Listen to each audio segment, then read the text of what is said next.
कैसे बनी कैसे बनी कैसे बनी मैया कैसे बनी दुर्गा से काली कैसे बनी दुर्गा से काली कैसे बनी मैया कैसे बनी मैया कैसे बनी दुर्गा से काली कैसे बनी दुर्गा से काली कैसे बनी। असुरन के मुड़वा के माला बनाई असुरन के मुड़वा से माला बनाई असुरन के मुड़वा के माला बनाई माला पहिन मैया गरजत चली माला पहिन मैया गरजत चली दुर्गा से काली ऐसे बनी दुर्गा से काली ऐसे बनी। कैसे बनी मैया कैसे बनी मैया कैसे बनी दुर्गा से काली कैसे बनी दुर्गा से काली कैसे बनी दुर्गा से काली कैसे बनी।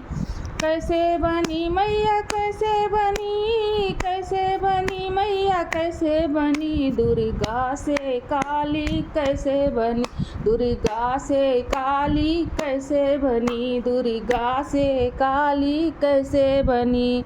कैसे बनी मैया कैसे बनी मैया कैसे बनी दुर्गा से काली कैसे बनी।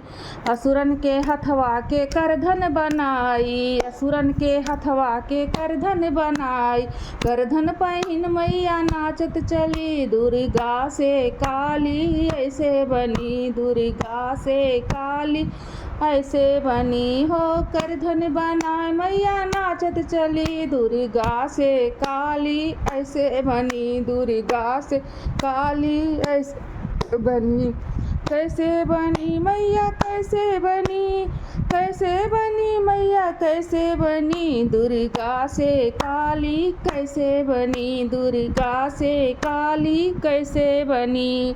असुरन के अंगुली के पायल बनाई असुरन के अंगुली के पायल बनाई पायल पहिन मैया नाचत चली पायल पहिन मैया नाचत चली दुर्गा से काली ऐसे बनी दुर्गा से काली ऐसे बनी।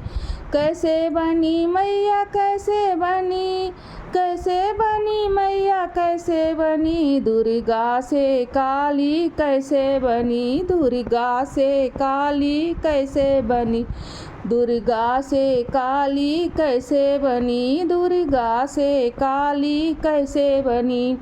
कैसे बनी मैया कैसे बनी दुर्गा से काली कैसे बनी।